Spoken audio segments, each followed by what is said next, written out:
Titicut Folly's 1967. It's 1967, and film director Frederick Wiseman apparently thought that a brutally honest look inside a hospital for the criminally insane would make a great date night movie. This documentary basically pulls back the curtain on the harsh realities of life in the Bridgewater institution and shows inmates being mistreated, humiliated, and living under inhumane conditions. Scenes include patients being force-fed in a manner less gentle than trying to get a cat to take a pill, and naked men treated with less dignity than furniture being shuffled around. It's not exactly the kind of movie night pick that leaves you feeling uplifted. When it was released, Titicut Follies caused a major stir because it exposed more than just the patient's buttocks. It exposed a system that was profoundly broken. The government slapped the film with a ban faster than you can say a constitutional rights violation, and their official reason was that they were protecting the patient's privacy, because nothing says we care about your privacy like locking you up in inhumane conditions. The ban lasted for 25 years, which is longer than most Hollywood marriages, but when it was finally lifted in 1991, Titicut Follies was hailed as a groundbreaking piece of cinema verite. It sparked discussions about mental health treatment and patients' rights, proving that sometimes the films that make us most uncomfortable are the ones we need to see the most. Fahrenheit 9/11, 2004. Just imagine diving into a pool that's labeled shallow politics, only to find out it's actually deep and filled with sharks, and you've got a meat necklace on. That's kind of what Michael Moore did with Fahrenheit 9/11. He didn't just stir the pot, he pretty much flipped it over and set it on fire. The film kicks off by questioning the legitimacy of President George W. Bush's victory in the 2000 U.S. presidential election, and then from there, highlights the Bush family's business connections with the Bin Laden family and other Saudi Arabian elites, which, in Moore's view, influenced U.S. foreign policy. The documentary scrutinizes the U.S. government's response to the 9/11 attacks, portraying it as slow and ineffectual, with a side of where was our leader, as it shows President Bush continuing to read My Pet Goat to school children as the attacks unfolded. The controversy started even before the film hit theaters, because Disney, the parent company of Miramax, the original distributor, decided they didn't want to touch this hot potato with a 10-foot pole. But Moore found other distributors, and the film went on to become the highest-grossing documentary of all time, proving once again that nothing sells tickets like controversy. While not officially banned, Fahrenheit 9/11 faced more hurdles than an Olympic track star. Some theater chains refused to show it, treating the film like it had cinematic cooties. Conservative groups tried to block its advertising, apparently forgetting that in America you can advertise everything from miracle hair growth formulas to bacon-flavored soda. No Fire Zone: The Killing Fields of Sri Lanka, 2013. Released in 2013, this film is the cinematic equivalent of poking a hornet's nest with a stick, if the hornet's nest were an entire government and the stick was a camera. The documentary, directed by Callum McRae, looks hard at the final months of the Sri Lankan Civil War in 2009. It particularly highlights the intense and brutal shelling of civilians, the execution of prisoners, and other war crimes. No Fire Zone is essentially the vacation from hell, only no one on this trip had packed their bags for fun. The documentary uses real footage, including videos taken on the ground during the conflict, to paint a vivid and distressing picture of the human rights violations and suffering endured by the Tamil civilians trapped in the war zone. Of course, the Sri Lankan government called it propaganda and tried to sweep this film under the rug faster than a guilty kid hides broken vase pieces. In some countries, screening this film was riskier than playing Russian roulette with a fully loaded gun. Malaysia banned it outright, probably thinking, if we can't see it, it didn't happen. However, the film still won several awards and was even nominated for an international Emmy. Overall, the film's impact was felt far beyond the camera. The Cove, 2009. We can all agree that nobody ever wants their dirty laundry exposed, especially if said dirty laundry has to do with your country hunting and killing dolphins. The Cove is a film directed by Luis Sahoyos that focuses on the annual dolphin hunt in Taiji, Japan. The movie was structured like a heist film where the good guys, aka activists and filmmakers, planned a daring mission to uncover the bad stuff happening in Taiji's hidden corners. They used underwater microphones and high-definition cameras disguised as rocks. The footage they captured was more shocking than finding out your cat's been leading a double life as a secret agent. We're talking about dolphin slaughtering that would make even the most hard hardened sushi chef consider a career change to tofu sculpting. It's the kind of film that'll make you think twice about that tuna sandwich you're eating. Well, Japan called it Western propaganda and accused the movie of being culturally insensitive. However, all their attempts to suppress the film were about as effective as trying to empty the ocean with a teaspoon. The film significantly impacted public awareness and policy regarding marine conservation and the global dolphin trade. It won an Academy Award for Best Documentary Feature and sparked international campaigns to end dolphin hunting. The Act of Killing. Now, just picture asking a bunch of retired villains from a dark chapter in history to recreate their crimes for the camera, but as if they were filming a movie about their lives. That's the chilling premise of The Act of Killing. This film takes a unique and controversial approach to exploring the mass killings in Indonesia during the mid-1960s, focusing not on the victims, but on the perpetrators. Former Indonesian death squad leaders were asked to reenact their past atrocities in the style of various film genres they admire, such as gangster films and musicals. The killers did so proudly and without remorse, often with a chilling detachment and even a touch of glee. Well, the documentary not only aired Indonesia's dirty laundry, it took it to the dry cleaners, held it up in bright lights, and charged admission for the spectacle. For many Indonesians, this was seen as a deeply unsettling public display of what many considered private national shame. By having the perpetrators reenact their crimes, the film didn't just document the killings, it dove headfirst into the minds of those who carried them out, turning a mirror on society in a way that many found too direct and too raw. Although the Indonesian government did not officially ban it at the national level, the screenings were often held in secret and underground venues to avoid attracting attention from authorities and paramilitary groups. Zeitgeist, 2007. This documentary is sort of like that one friend at a party who's always eager to tell you about conspiracy theories. You know, the one who brings up things like the Illuminati while you're just trying to enjoy your snacks. The movie, directed by Peter Joseph, covers a wide array of topics, all wrapped up in a blanket of skepticism and conspiracy. One of the film's main claims is that major world religions,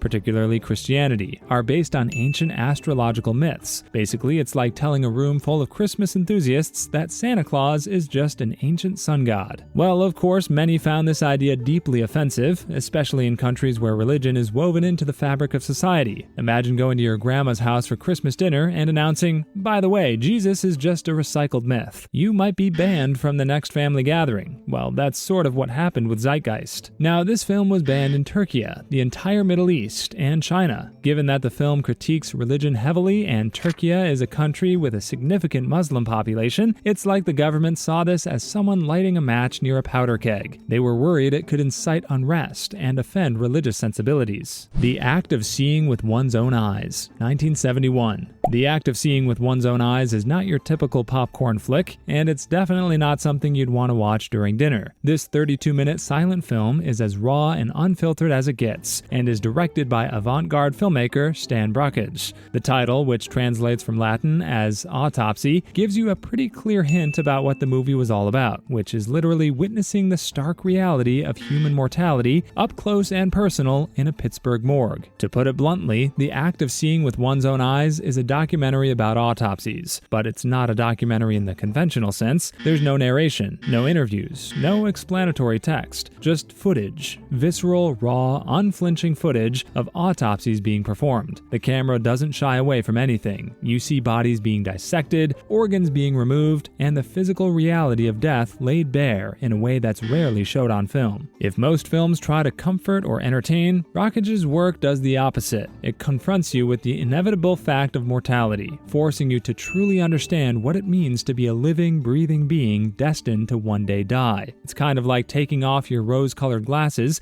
and seeing the world in all its harsh, unforgiving truth. Except in this case, it's a morgue, and the truth involves scalpels and cadavers. Because of its graphic nature, the film was never widely released and is rarely shown in public. Even in the world of art and avant-garde cinema, where pushing boundaries is often the point, this film is in a category of its own. It's the kind of movie you might only watch in a film studies class, and even then it's usually preceded by a serious content warning. The War Game, 1965. This documentary is the type of film that doesn't just make you think, it makes you shiver in your boots, reconsider life choices, and maybe even question whether building a bomb shelter in your backyard is a good idea. Now, this BBC-produced film is a chilling mockumentary-style depiction of what a nuclear war and its aftermath might look like in Britain, and best believe it's not the kind of thing you'd want to watch as a bedtime story. The film, directed by Peter Watkins, presents a terrifyingly realistic scenario of what would happen if Britain were to experience a nuclear attack during the Cold War. Using a mix of documentary techniques and fictional narrative, you would literally see the harrowing events leading up to and following a nuclear strike on the town of Rochester, Kent. But it's not just the explosion that's terrifying, it's what comes after. The film shows the collapse of social order, the overwhelming strain on emergency services,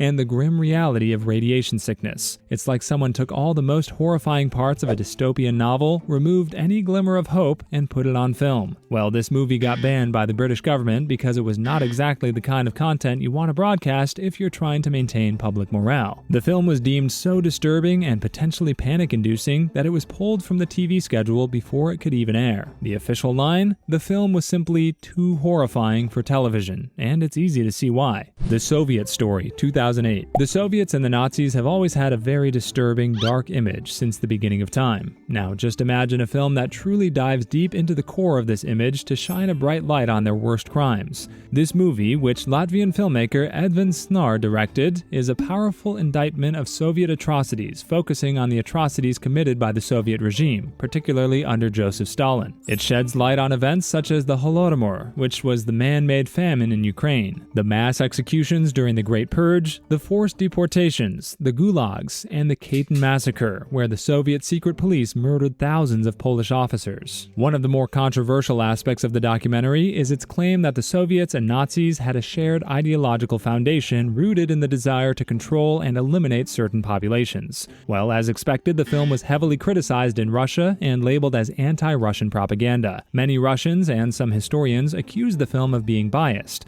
oversimplified, and inflammatory, arguing that it distorted history and unfairly equated the Soviet Union with Nazi Germany. It was never shown on state-controlled media and was harshly condemned by government officials and media outlets. In some cases, there were efforts to prevent the film from being shown at screenings in Russia and in Russian-speaking regions of other countries. Under the Sun, 2015. Russian director Vitaly Mansky thought he'd hit the jackpot when North Korea invited him to make a film about a typical family in Pyongyang. Little did the North Korean government know, they'd just invited a fox into their carefully constructed henhouse of propaganda. The plan was simple. North Korea would script every scene, direct every shot, and create a picture-perfect image of life in the workers' paradise. The film shows the typical family's daughter, Jinmi, being coached on how to smile, what to say, and even how to eat her kimchi more joyfully. It was like The Truman Show, but with more kimchi and fewer boats crashing into walls. But Mansky, the clever cookie he is, had an ace up his sleeve. Or rather, a camera up his tripod. He kept the cameras rolling between takes, capturing the behind-the-scenes of this carefully choreographed charade. It's like catching your cat plotting world domination when they think you're not looking. This showed the reality of the people living in North Korea and how the government managed every single thing. When North Korea realized what Mansky had done, they demanded that the footage be destroyed, but Mansky had already smuggled it out of the country. The documentary premiered at the 2015 Jalava International Documentary Film Festival in the Czech Republic, far from the reach of North Korean censors. If you want to know more about how bad the cybersecurity issues are currently, then you should join our Discord server. VXed. From Cover-Up to Catastrophe, 2006. VXed, From Cover-Up to Catastrophe is like that one dinner guest who shows up uninvited, eats all the appetizers, and then drops a conspiracy theory bomb right in the middle of your cozy meal. The film, directed by Andrew Wakefield, is buried balls deep in controversy because it promotes the widely debunked claim that vaccines, particularly the MMR, measles, mumps, and rubella vaccine, are linked to autism. The film presents the massive narrative that the Center for Disease Control and Prevention, CDC, covered up data that supposedly showed a link between the MMR vaccine and autism. Wakefield claims that vaccines are causing a health catastrophe and that the government is hiding this from the public. Well, when the movie came out, it wasn't exactly given a warm welcome by the scientific community or health organizations, because the film is chock full of misinformation, and all the claims have been thoroughly debunked by scientists, doctors, and just about every reputable health organization out there. The worst is that the guy who's even spreading this cock and bull story about vaccines had already lost his medical license, was, because of a paper he wrote in 1998. It was revealed that his research was full of ethical flaws and misinformation. Anyways, VXed was banned and removed from various streaming services and theaters that didn't want to contribute to the spread of dangerous misinformation. 0 Days, 2016. Now, it's definitely not news how disruptive a computer virus can be once it gets into your system. It could destroy your entire life if you do not take the necessary steps to fix it. Now, imagine a film that exposes a software virus that would not only destroy and steal your data, but also physically destroy its target. This film, directed by Alex Gibney, focuses on Stuxnet, a malicious computer worm that's more complex than a Rubik's Cube. This little piece of malware was apparently created by the US and Israel to sabotage Iran's nuclear program. Talk about taking slide into their DMs to a whole new level. The documentary does a great job of breaking down how Stuxnet works, even for those of us who can't tell a computer virus from a sinus virus. It explains that Stuxnet was not just any malware, it was designed to subtly manipulate industrial control systems that manage everything from water treatment facilities to power plants. Gibney interviewed NSA whistleblowers and cybersecurity experts, and even created a CGI composite character to represent multiple anonymous sources. The film exposes the potential consequences of cyber weapons, because once a cyber weapon like Stuxnet is out there, it can be reverse engineered, replicated, and turned back on its creators. It paints a picture of a future where wars are fought with keyboards instead of guns, and the biggest threat to national security might be a pimply teenager in his parents' basement.